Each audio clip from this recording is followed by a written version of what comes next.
Hi, John. Thank you so much. Was there any discussion about the contradiction of having princely titles when the Constitution abolished all titles, princely privileges when democracy was supposed to mean that we were all the same, equal everywhere, and having people who, just by virtue of being born princes or kings, were supposed to be not quite as equal as everybody else and get, princely person.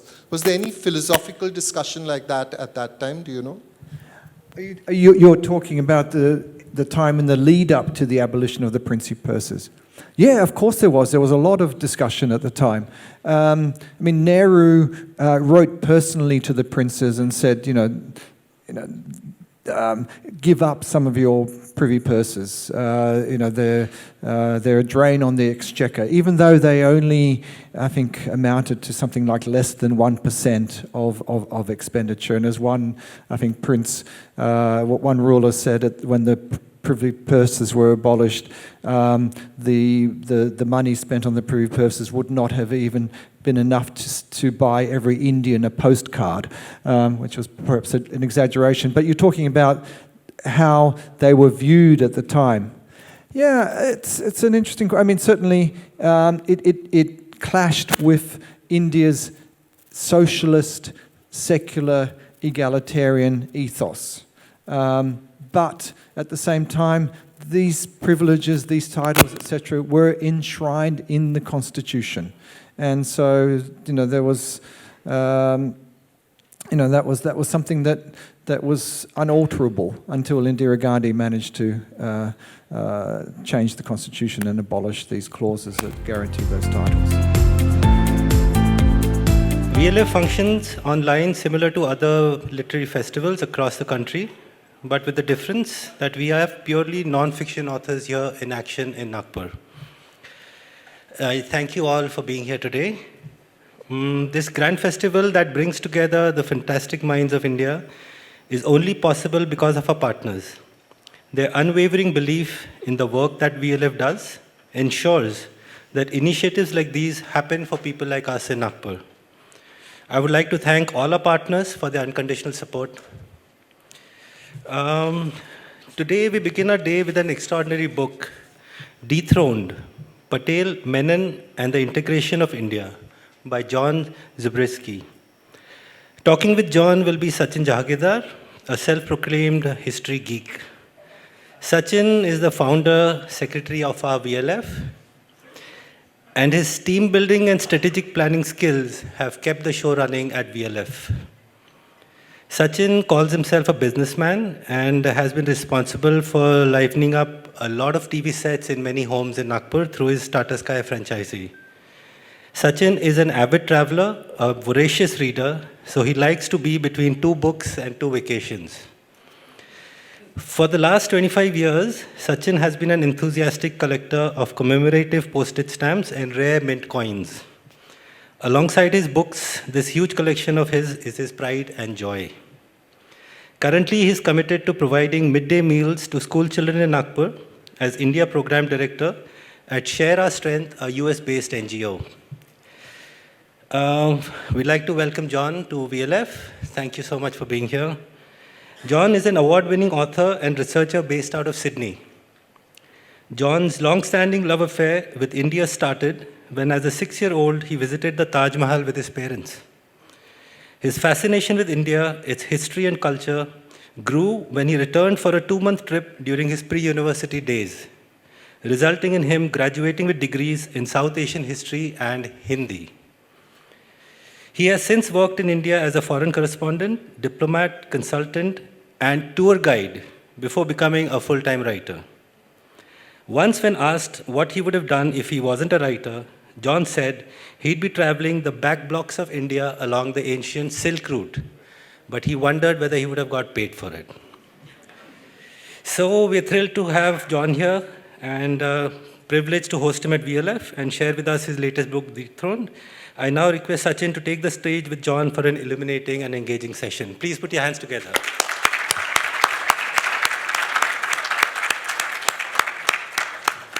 I request you all to please either keep your mobile phone switched off or on silent during the session. Thank you.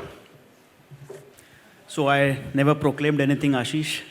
I'm a student of history, not self-proclaimed, although. Yes, definitely a traveler and reader.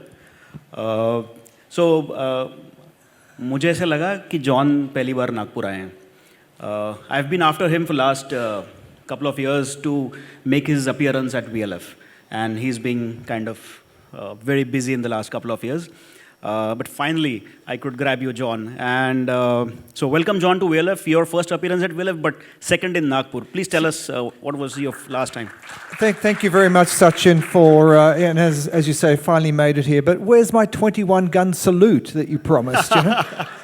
Okay, we'll leave it for later then.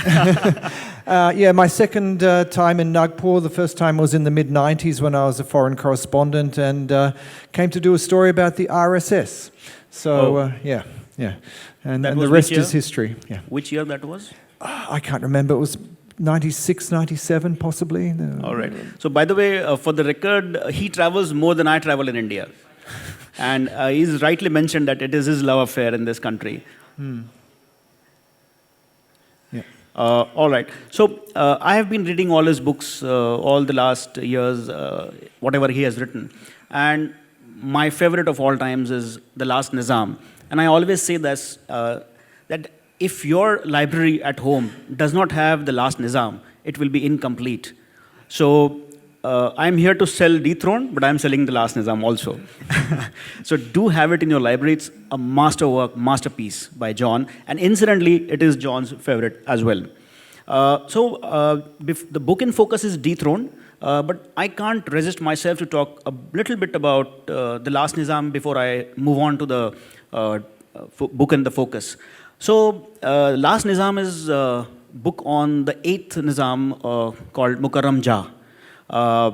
So, we lost Mukarram Jah in last year, 23. Almost exactly a year ago. Yeah. It was 94, I believe, 93, 94. He was his age.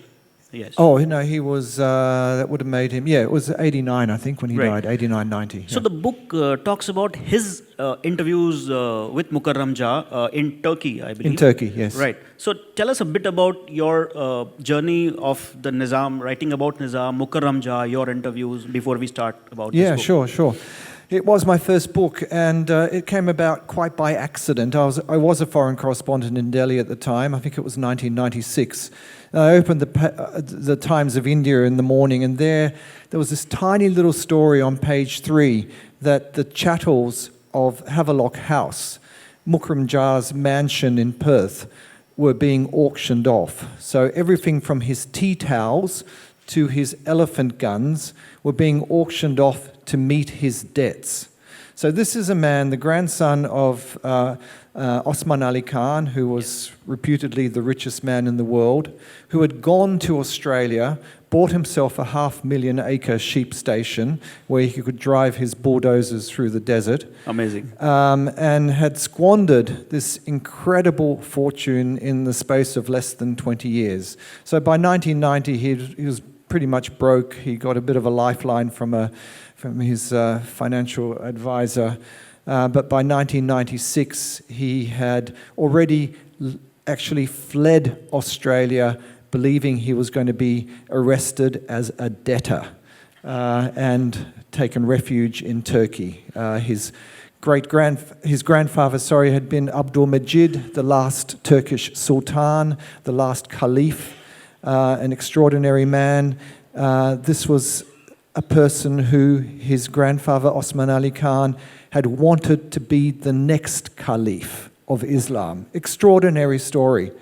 So that was, my mission was to track this man down, which was not easy because he was kept out of arm's reach from journalists and writers by a coterie of advisors and so on, ex-wives and advisors.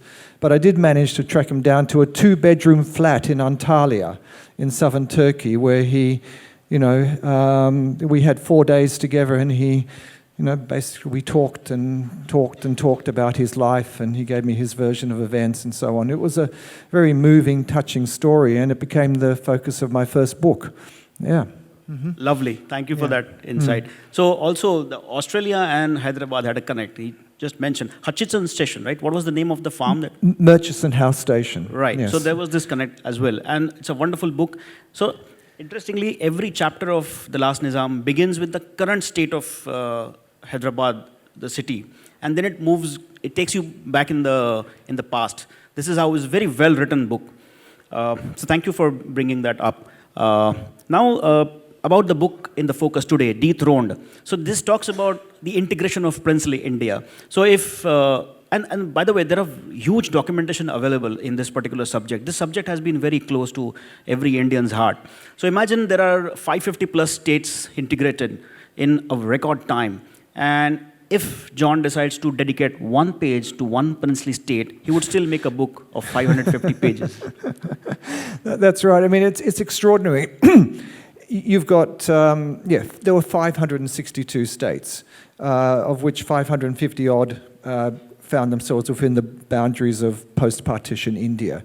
You had giants like Kashmir and Hyderabad, 220,000 square kilometers. Hyderabad, an income equivalent to that of Belgium, 1.6 crore inhabitants.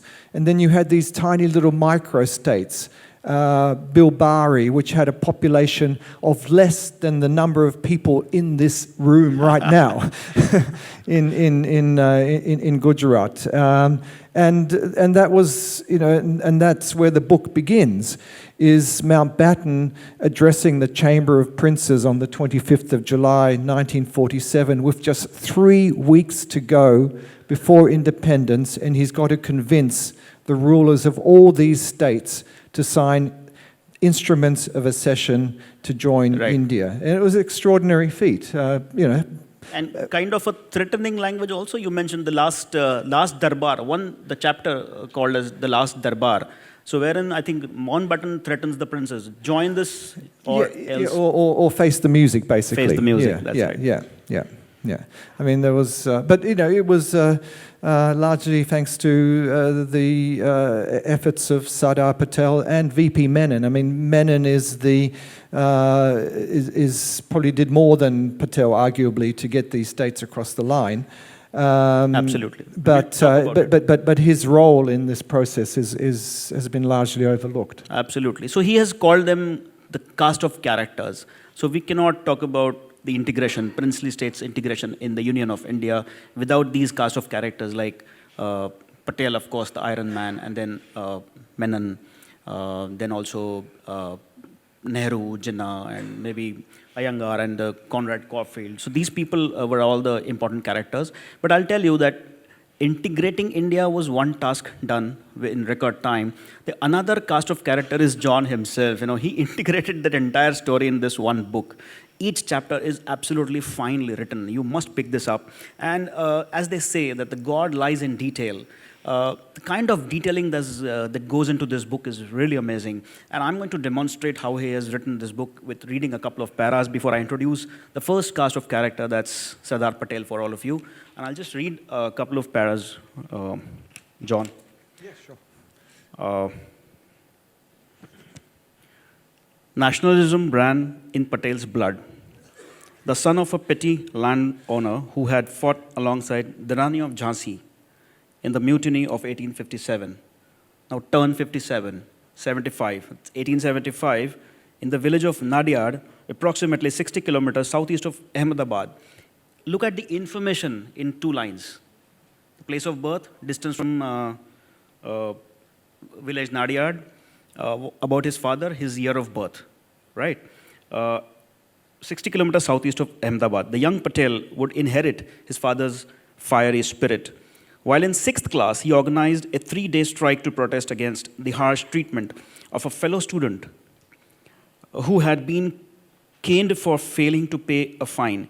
He went on to become a pleader in criminal cases in the district court of Borsad, where he practiced as a barrister for 8 years. Patel's determination and single-mindedness were evident even then. In 1909, while he was giving the final speech for the defense in a case in Bombay, his wife, Zaverba, died after undergoing surgery for cancer. Patel was given a note about his wife's demise, pocketed it, continued his summing up, and won the case. He broke the news to others only after the proceedings had ended. The following year, aged 35, he sailed for London, renting a room in the neighborhood of Bayswater and working with relentless resolve to pass his bar exams. On his return to Gujarat 3 years later, he set up a successful legal practice with his elder brother, Vittal Bai. His first encounter came with Mahatma Gandhi in 1916, shortly after the latter's return from South Africa. So this is how the book has been written. And we cannot have a discussion around the princely states integration without the Iron Man himself. So your thoughts on Sardar Patel and his contribution, of course. He was, you have to contrast Patel with Nehru. Patel was very diplomatic in his approach with the princes. Nehru hated the princes with a passion, something which his daughter Indira inherited, of course. Patel also, could see no role for the princes in an independent India. His aim from the very beginning, his steely resolve, and that's why they call him the Iron Man of India, was to integrate these states into the Indian Union. they call him the Bismarck of India as well, but Absolutely. in fact Bismarck, I think he had, 27 German states to integrate, whereas Patel had 550 odd.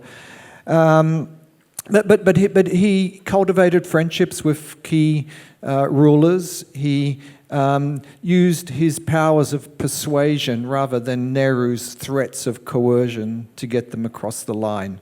So he and importantly, he later, against Nehru's wishes, ensured that the privy purses and privileges that the princes received in return for integrating into the Indian Union would be enshrined in the Constitution. So if you talk to erstwhile members of royal families today, they see Nehru as the villain and Patel, they still remember fondly, maybe not as a hero, because ultimately he did, he was helped bring about the demise of the princely order, but still, he's remembered much more fondly than Nehru. Absolutely. Yeah.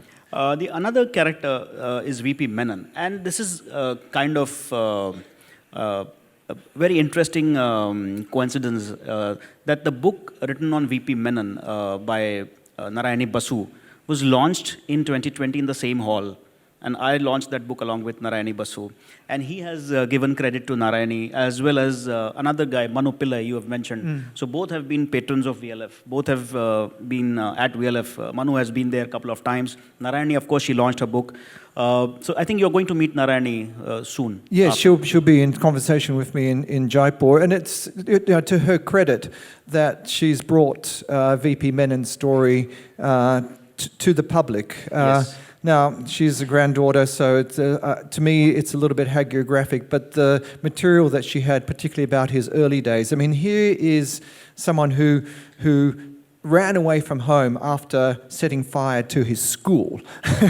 Caught the first train passing through the station in the nearest town, not knowing where it was going, ended up in the Kolar gold fields where he worked as a coolie. And then salary. Through sheer chutzpah and determination, rose to the highest office ever occupied by an Indian Civil in servant. the bureaucracy of the Raj as Reforms Commissioner. It's an extraordinary story. Absolutely. Yeah. And my first encounter as a student of history with VP Menon came when I read this book called The Freedom at Midnight about 20 years ago. And I thought that this book didn't do justice to the contribution and the work that the VP Menon has done. As he mentioned that he was the top civil servant, starting at a salary of 2 annas a week at the Kolar gold mine in Karnataka, present-day Karnataka. And I'll also tell you how he writes in detail about the cast of characters. And in one single paragraph, he gives you immense information. So, by the way, VP Menon went on to work with the Imperial Tobacco Company in Bangalore. For the next few years, lucky breaks were punctuated by periods of absolute despair. From Bangalore, Menon went to Bombay, making the 4-day train journey in a third-class carriage. Arriving exhausted, he fell asleep on the pavement outside the gateway of India. When he awoke, he found that his money had been stolen. After wandering the streets, he came across a fellow Malayali hawker outside Victoria Terminus. The two became friends, and within days, Menon found himself selling towels to passers-by. That's the journey of VP Menon. Yeah, it's extraordinary. It's, I mean, I do like to bring, you know, I think you can only really bring history alive if you really bring the characters who made that history happen, bring them alive as well. Absolutely. And you know, there's no shortage of these characters in this So book. what yeah. is this? There's some battle between Menon and Yeah, so Conrad Caulfield was the head of the political department. And the political department, he was a missionary son. He grew up near Amritsar, spent all his life in India. So the political department, which comprised, I think there was about 120 officers, of which I think 90 odd were English and the rest were Indian. It had charge of the princely states. So you had this system, you had residents who were responsible for the larger states, and then you had these political agents who traveled around the states, and they were basically you know, the interlocutors between the crown and the rulers. Conrad Caulfield, he rose up through the ranks of the political department, had always served in the States and became the head of the political department. So in the lead up to it, and the viceroy's advisor on the princely states. So he was advisor to Wavell and then to Mountbatten. Caulfield championed the cause of the princes. He wanted them to exercise their rights, which under the India Independence Act meant that they could, on the transfer of power, either join India, join Pakistan, or become independent entities. You know, he also, of course, tried to impart on them the importance of preparing for independence. I mean, some of these states were very well managed, like Baroda, Travancore, Mysore, etc., Hyderabad as well. Some of them were feudatories, you know, that hadn't, you know, they were still living in the, you know, like nothing had happened, you know, 18th century. But you know, so he tried to tell them, if you're going to survive in an independent India, you've got to modernize your administrations.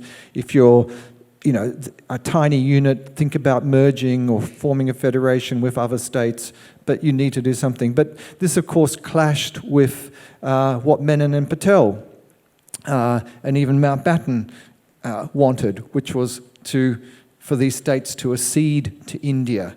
You know, you can imagine an India at independence with 550 independent feudatories scattered around the subcontinent. I mean, you know, these states accounted for 2/5 of the land area of India. They ruled over 1/3 of the population. You couldn't travel from Delhi to Trivandrum without passing through the territory of one of these states, except for the sliver of land near Jhansi. So, you know, you can imagine the chaos that would have erupted. Railway communications cut, you know, telephone communications, telegraph communications, you know, the customs collections, all these sorts of things India, after decades of struggle for independence, to have had, for that to be, you know, wasted by the anarchy that would have erupted had this not happened. So, but Caulfield was seen as the villain in this. Absolutely. By trying to encourage the states to exercise the greatest autonomy that they could. Right. Yeah. Also, John, so we had a Hindi Bollywood blockbuster came last year called Sam Bahadur, about Sam Manekshaw. Yeah. So how many of in the audience have seen Sam Bahadur? Raise of Wow. hand. And got to see it. it's just did about business of 100 crore INR. So I will bring in one small paragraph about Sam Manekshaw, and that's very interesting. They are talking about Kashmir there, and I'll just read out the very interesting how the Iron Man took decisions, like this. When an exasperated Maharaja threatened to fly to Lahore to seek Jinnah's terms, Maharaja Hari Singh, Nehru dismissed it as pure bluster. This was the last straw for Patel. Recall the Colonel Sam, he was Colonel then, Colonel Sam Manekshaw, who was present at the meeting.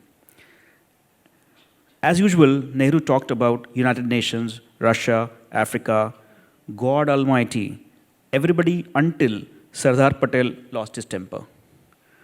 He, Patel, said, Jawaharlal, do you want Kashmir or do you want to give it away?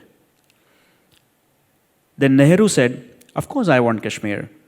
Then Patel said, please give your orders. And before he could say anything, as in Nehru could say anything, Sardar Patel turned to me, that's Manekshaw is saying this, turned to me and said, you have got your orders. Yeah.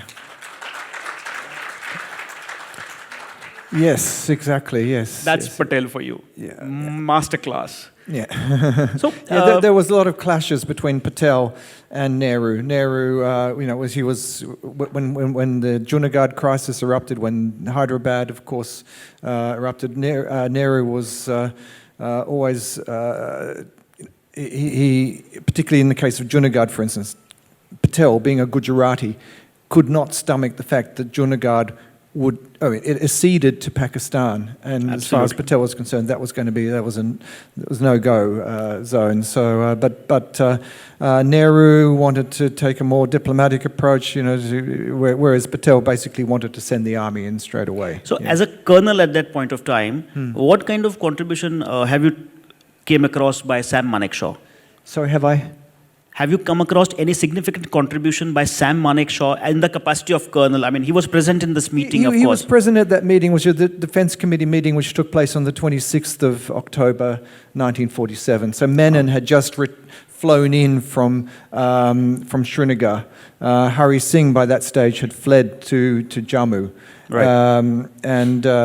It was Menon who came into the Defence Committee meeting where Baldev Singh, the Defence Minister, Manekshaw, Nehru, Patel, everyone else, Mountbatten were present, and said, if all of India's invaders have come in from the north, today it'll be Srinagar Chalo, tomorrow it'll be Delhi Chalo. So if we let Srinagar fall, it'll be Delhi that falls tomorrow. And the invaders from Pakistan came very, very close to taking Srinagar. Had they not stopped in Baramulla on the way for 2 days of raping, pillaging and looting, they probably could have taken Srinagar as well. I mean, Manekshaw comes in as well slightly later in the book. He only has 2 little cameo appearances, and that is I introduce him because there's still contestation as to whether the instrument of accession was signed on the 26th or the 27th of October. If it was signed on the 27th after the troops had landed, then then sending troops to what was an independent state would have been illegal. Right. And Manekshaw claims that Menon got the instrument signed, I think, on the 25th. There's evidence which I present in the book that it was signed on the 27th. So, lovely. But the jury is out, let's say, and it will probably never be settled definitively one way or another. Right. And of course, those who have read about the integration, so there was this term that Patel used, basket full of apples. Have you heard this term? So he means, apples mean the princely states, and he wanted his basket full of the apples. And that's how he coined this term. And as you know, that there were integration of 550 plus states that managed by Patel, Nehru, and of course Menon, VP Menon. Any guess how many princely states, on the other hand, Pakistan had to manage? Any wild guess? No, there was 10 states that Only went to 10. Pakistan. Bahawalpur being probably the one people have heard of, Kalat, which is now really sort of Baluchistan is that area. There was Khairapur, and there was a scattering of small states up in the northwest, Swat, Dir, Amb, Chitral, and so on. Chitral Ramadip was there. Yeah, but so whereas India, Menon and Patel drew up these instruments of accession, because of the urgency with which they needed to get these states to sign and get them across the line. So sorry to Yeah. cut you here, but my point I'm making is, just imagine, Jinnah had only 10 princely states to manage. We managed 550 plus states Yeah. in record time. Where did he falter? What happened? They couldn't manage those 10 states. I mean, that two petty states.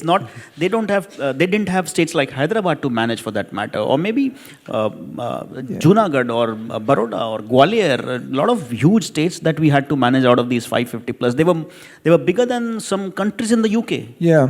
Or the Europe, for that matter. Yeah, I mean, to say he faltered is probably a little bit wrong. I mean, they didn't bother to draw up instruments of accession until after partition, after Pakistan became an independent country, because there was only 10 states. I mean, I guess where he faltered was with Kalat, which saw itself as being, which declared its independence, and its independence was actually accepted by Jinnah initially. It saw itself as being in a different sort of treaty relationship with the crown than the other princely states. It saw itself more on par with Nepal than, say, a Hyderabad or a Travancore or a Baroda. But this independence, it only lasted, I think, till it was March 1948. And So it's Kalat, an interesting, you're saying? yeah, Kalat, So yeah. this province called Khanate of Kalat, which is near Balochistan, right? Yeah. So interestingly, if you know that there were 3 choices given to the Maharajas: join the Union of India, join the Pakistan Union, and the third one was remain independent. Now, I am bringing this up for audience to understand that the Khanate of Kalat was given 5 choices. I mean, they kind of had 5 choices. Just tell this about. Well, they were presented with 5 choices. So Jinnah initially had agreed to Kalat becoming an independent state, but then quickly changed his mind. And of course, to have an independent state bordering Afghanistan and strategically placed, because the coast of Makran, it's a complicated story, but there were some feudatories of Kalat which embraced that area as well.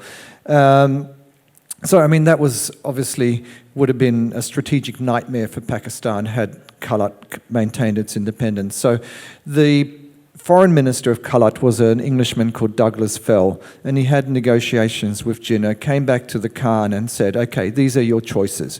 You can either accede to India, which was something that they had flirted with at some point, but that, of course, would have caused Kalat in India, they were separated by all of Pakistan, and it would have been just strategically impossible, and would have been very provocative as well. You could become a protectorate of the UK, which London wasn't very keen on. We could join Iran, but they thought that Tehran also already had enough problems of its own, and that would be a no-go. We could join Afghanistan. What choice? Iran, Afghanistan. But fortunately, the Khan was very anti-communist and decided not to do that, or accede to Pakistan. And what happened then is it's a rather complicated story. But Douglas Fell, in his memoirs, which I accessed, says that he had convinced the Khan of Kalat to accede to Pakistan. And just as they were driving to Karachi to sign on the dotted line, there's an all-India radio broadcast which supposedly is quoting VP Menon to say that Kalat had secretly tried to open negotiations with Delhi to accede to India. So Fell thought that this was India, this was a deliberate provocation. Menon denied that he had ever he'd given authorization to make this broadcast. Nehru stood up in the Constituent Assembly later and said, no, Yes. this is all rubbish. But it was seen in Kalat by the Prime Minister as a provocation by India to derail Kalat's accession to Pakistan, and it would obviously cause all sorts of problems there. This has been mentioned in the book in detail, that the AIR's So announcement. it's not all that dissimilar to what happened in Kashmir, and the outcome is not all that dissimilar as well, because the accession had been agreed to by the Kalat Assembly. Right. And so Baluchi nationalists think that the accession was therefore it was a result of coercion and illegal, and which spurred a Baluch insurgency, which continues to today. In the same way as Kashmir is a festering wound for India, Baluchistan is very much a festering wound for Pakistan. Yeah. Right. So also interestingly, because we are in Maharashtra, so there's one mention of a place called Kurundwad. Anybody knows this place, Kurundwad? Oh, really? Oh, is it? All right. So I'll tell you an interesting story. So I don't know what promises were made to the princes at the last darbar and later while the integration was on. This guy, Chintamanrao Patwardhan, aged about 88, 90, he moves the Supreme Court of India. And he has some problem with the Privy Purses abolition, and then he says that there were some Unconstitutional. some promises made by Patel and Menon then, and then I think that case It failed, of course, yes. Yeah, this was after, so the Privy Purses were abolished by Indira Gandhi in Absolutely. 1971. But I just put that in to show that it was very much a live issue still then, and not so much now, but that this sense of betrayal, that they'd been promised one thing and only to find that they'd signed these instruments of accession on the dotted line. They were promised that they would have internal autonomy, that their internal affairs would not be meddled with, and then suddenly they find themselves having, their arms are twisted again. You must merge into a neighbouring province. You must integrate. You must create a new state. So they lost this autonomy in return for the Privy Purses and the Right. privileges that were enshrined in the Constitution, which then Indira Gandhi, of course, looking for some low-hanging fruit to improve her popularity in the 1971 elections. we'll talk about. So the last book that he's written before dethroned is The House of Jaipur, and Gayatri Devi, we all know. She in fact fought against the Congress government, and she created her own party, the Swaraj Swatantrata. or Swaraj Party. And she wins the election against. Oh, she wins the election by a landslide. It gets into the Guinness Book of Records. Yeah. Oh. They were actually at school together in Shanti Niketan in the 1920s? No, anyway, something like that. But here is Gayatri Devi wearing slacks, going for ciggy breaks, smoking cigarettes behind the ladies' toilets, boasting about how she shot her first leopard at the age of 11, beautiful, sophisticated, and here's this rather doty-looking Indira Gandhi, who... So the enmity between them, you can trace it back to them. But then, of course, as I said at the very beginning, Indira inherited her father's absolute, dislike of the princes, and couldn't stomach someone as beautiful and sophisticated, and of course Congress got a real drubbing in from the princes post independence. I mean, I quote studies that have been done on how successful princely candidates were in elections, and I think they, if you put a prince up to run for your party, you had something like a 70 or 80% chance that your candidate would win.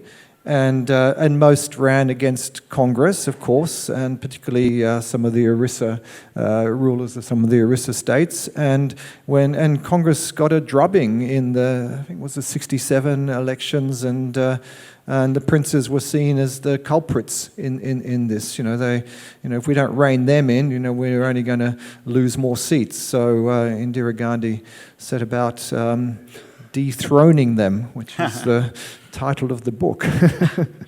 So, I mean, before I open this for the audience to have interaction with John, my last question, or rather last point that I would like to bring it to in the front, and of course, John, I want your thoughts on this, that the two princely states were always in contention. One was the Kashmir, of course, and another was Junagadh. Yeah. And they were reversed in order in the sense that Kashmir's Maharaja was Hindu and the population was Muslim. Junagadh, the population was Muslim and, the population was Hindu and the ruler was Muslim. But then Junagadh had a plebiscite, not the Kashmir. Yeah. So tell us a bit more about what happened in Junagadh. Yeah, Junagadh. Look, I before we talk, look, the ruler of Junagadh, Mahabat Khan, he was famous for his love of dogs. Okay, he had this menagerie of 3,000 hounds, and he would spend lakhs of rupees for the wedding of his two favorite dogs and all this sort of stuff, and invite the viceroy, Lord Irwin, was invited to one, he declined. But when I was in Bombay just a couple of days ago, I spoke to somebody who was now 90 and who grew up in Junagadh. His father had been the surgeon there, and he presents a slightly different picture of this crazy Nawab. He says that he would see him driving around Junagadh in a Hillman convertible with the top off, but curtains on the windows, driving slowly through the town with a pack of dogs following him along. And that he was a very shy ruler, but he was also quite a enlightened ruler. I mean, he was a conservationist, so he made sure that the lions of Gir Forest would not be shot. Right. He did a lot for education and so on in the state. So he was not this sort of mad, crazy guy. He was actually, quite a likable character. After listening to somebody who'd seen him at first hand and could remember what he was like. But so maybe next edition I'll add that little anecdote in there. But of course, Junagadh was the first real test for India, right. As far as its very survival was concerned, actually, because after it was one of the states that did not sign the instrument of accession straight away, and its Diwan, its prime minister, was Shah Nawaz Bhutto, who was the father of Zulfikar Ali Bhutto. Right. And my friend in Bombay told me that Shah Nawaz Bhutto had a lot of land holdings in Sindh, and that was perhaps one of the reasons why he convinced Mahabat Khan to accede to Pakistan. Oh, and interesting. Yeah, interesting, quite possible. But anyway, Pakistan was, it was kind of a bit of a poison chalice for Jinnah in a way. And Pakistan actually did not accept the accession for almost a month. I mean, Pakistan had enough problems on its hand. Absolutely. To suddenly, and although Mahabat Khan had the right to accede to Pakistan, there was kind of an unwritten understanding that only those states that had borders that were contiguous with Pakistan and maybe had a Muslim population, and this was Kashmir, of course, could, if they wanted to accede. Right. But here was Junagadh, separated from Pakistan by, I think, a long land border. There was a sea connection through Verival. So of course, India was very upset when that happened. To cut a long story short. There was a lot of pressure put on Junagadh to reverse this decision. There was a kind of like a militia army formed by Samal Das Gandhi's nephew, comprising sort of recruits from all over India. According to my friend in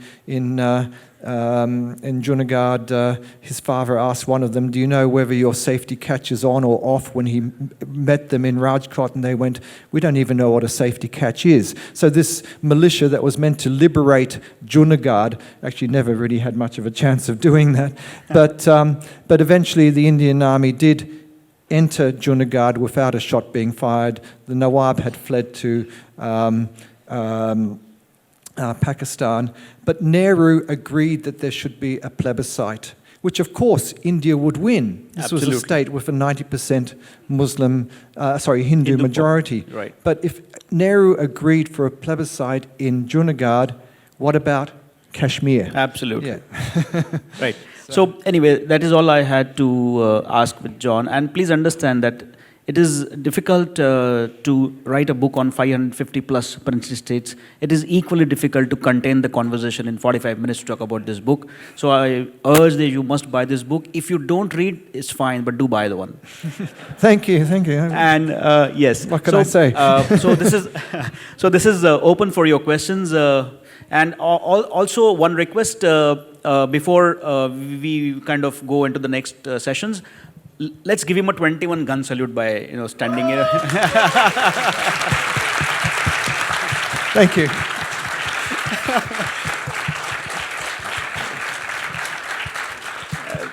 Thank you so much. Yes, Paddy, please. Hi, John. Indo-Pak War of 1947, Pakistan's strategy to grab Kashmir by force, wasn't it something similar that India did in future in the form of Operation Polo, or like Junagadh that you mentioned, in the form Yeah. of army? Wow, yeah, that's a big question. Yeah, I mean, Operation Polo, the police action was, it was a. How should I say it?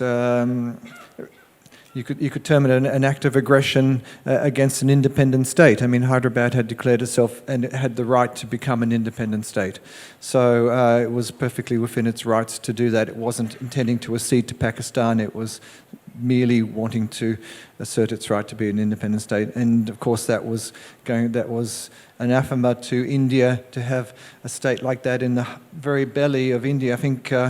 I do have a quote, something that India, can survive without its belly, but it can't survive without its heart. Hyderabad was seen as the heart of India, and for Patel, for Menon, it was just absolutely impossible for Hyderabad to exist there. And the intervention in Hyderabad was tragic. As I mentioned here, I mean, Menon in his book, The Integration of the Princely States, I think he cites a figure of about 800 people killed in the police action. Later on, of course, there was an independent commission that went in whose report was kept under wraps for decades, and it showed that well over 25,000 at the very least people were killed in that police action, and that the discrimination against Muslims of the state and so on continued for many, many years afterwards. There's some interesting work being done on that right now. So yeah, I don't know if I've answered your question, because whether the question was not perhaps as direct as I could, but but it's something that, of course, I cover in the book, and it's something that I think is something that we should always remember. Thank you so much. Excellent presentation. So I just wanted to check on the Balochistan. So we said there were 5 offers on the table. How serious was the first offer of joining India? Because when you look at the events, you got the British presence was pretty much there in the Pakistan, more than on the Indian side. You got Major Brown in the Gilgit rebellion leading all kinds of activities in the Gilgit-Baltistan. And you've got Balochistan. If you read Narinder Singh Narela's The Great Game, The Untold Story of India's Partition, I mean, he's talking about the reason why the formation of Pakistan was because the proximity to the oil fields, which was all in Persia at that time, right? In Iran. That was the only oil generating state. Yeah. So how serious was that, offer? Look, there had been some initial talks, look, if you look at it this way, can you imagine a state, when Pakistan came into creation, there was West Pakistan and there was East Pakistan separated by the entirety of India. Why could you not have Kalat on the western flank as well. You know,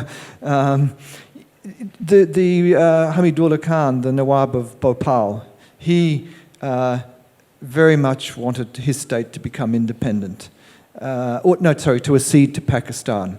You know, as I quote one academic here, Ian Copland, saying, you know, it seems absurd, but again, you know, it's no more absurd than having East Pakistan and West Pakistan separated by this landmass of India. You could have had a Bhopal in the centre of India that had acceded to Pakistan, theoretically. I mean, I don't think it would have lasted, and I think that's, you know, and I think that's one argument that I make in the book, that although states like Hyderabad were forced into the Indian Union by gunpoint, had Hyderabad maintained its independence, I think that within a few years it would have come to an accommodation with India peacefully to integrate, realizing the difficulties economically, etc. It didn't have a seaport, for instance, and integrated with India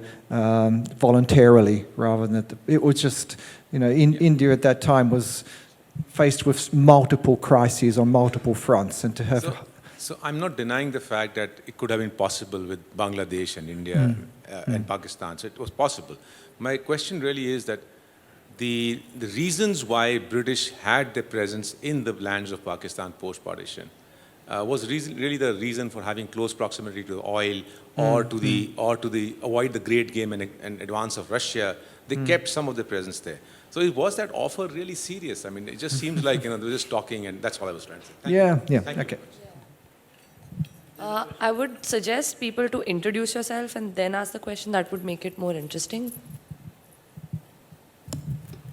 Hello, I'm Vibhav, and my question is like, why the Hindu kingdom is the prince was Hindu Amarkot. He joined Pakistan, though his border is like aligned with India, but why he chose Pakistan, Amarkot? Amarkot? Yeah. Umarkot. Umarkot. Yeah. Umarkot was not a princely state. I'm not sure. Umarkot is in Pakistan. Sindh, yeah. I think it wasn't a princely state. Umarkot, where Akbar was born, I guess. That's the place. Umarkot, that's right. Oh, so that's part of Rajasthan. Okay.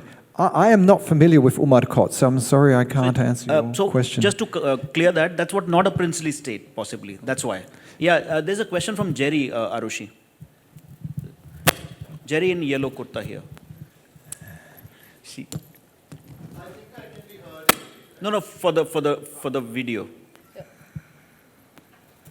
Hi, John. Thank you so much. Was there any discussion about the contradiction of having princely titles when the Constitution abolished all titles? Princely privileges when democracy was supposed to mean that we were all the same, equal everywhere. And having people who, just by virtue of being born princes or kings, were supposed to be not quite as equal as everybody else and get, princely person. Was there any philosophical discussion like that at that time? Do you know?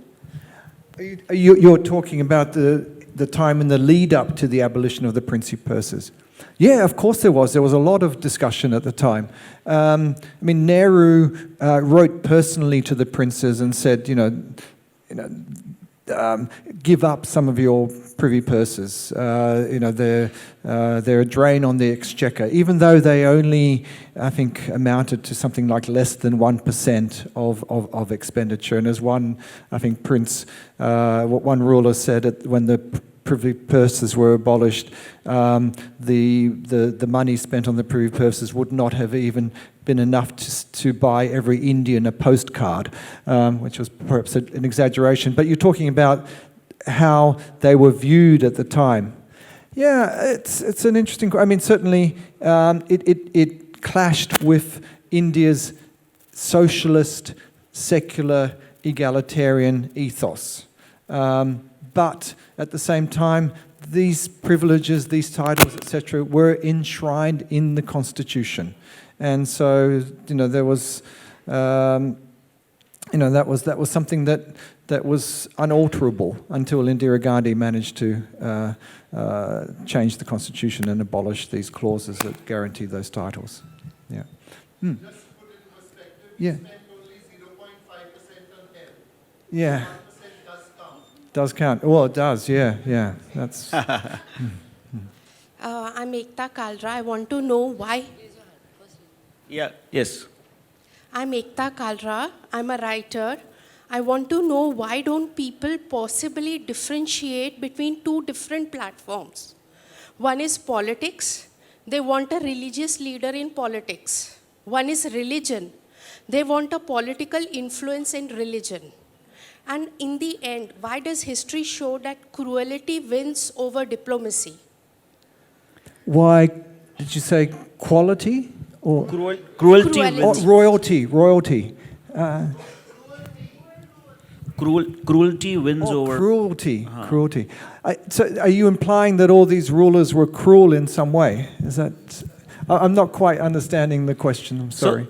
So, Ekta, that question is actually not for John, I guess. It's not relevant to the current discussion.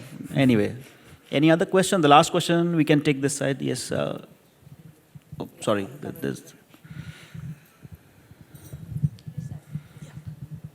So, good morning. I am Rajeshwari. Giving up of the privileges by the princely states and giving up the titles, did all these situations create chaos? And was there any other option beyond this, like merging with the states? So, was there any other option available, or like?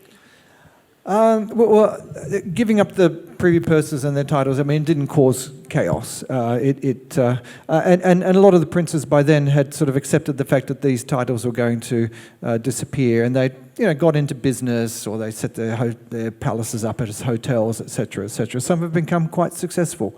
Others have disappeared into obscurity and so on. But sorry, the other part of your question was about. Was there any other option? Look, that again is one of these great debates. There was some of the larger states, such as Jaipur and Baroda, were promised that they would remain separate entities. So you would have Jaipur state. Kota was another one. Some of these bigger, well-managed states were promised that they would remain separate entities by Patel, by Menon, by other leaders of India at the time. And of course, suddenly, Rajasthan went through about 4 or 5 iterations, before it became Rajasthan. So some states seceded, others didn't, and then eventually, I think about 1949, the state of Rajasthan was created, but Jaipur lost its statehood. It became the capital, but it was no longer a state. So the thing is that Congress from the 1930s onwards said that the future of the states should be decided by the people of the states.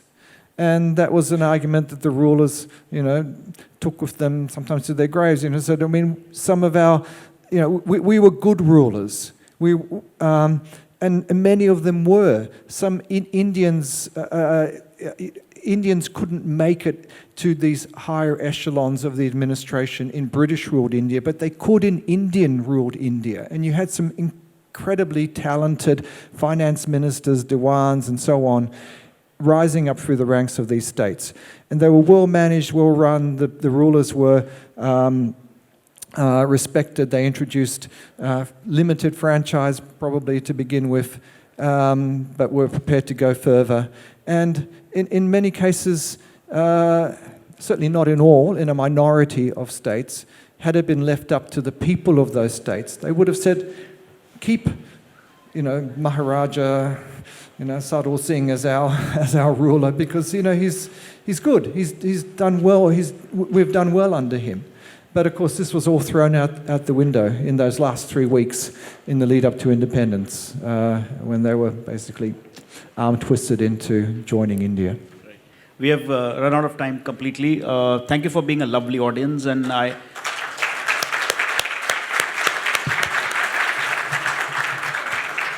And I really mean it, because VLF brings you very serious books, very serious authors, very serious discussions and conversations. And having you all and, making us proud of being a Nagpuri is really, I mean it. Thank you so much. I'd like to call upon our patron, Paddy, to present this specially created memento to John. It's a frame of monument of Nagpur, the Zero Milestone, prepared by Mandira specially for VLF. A token of appreciation, John.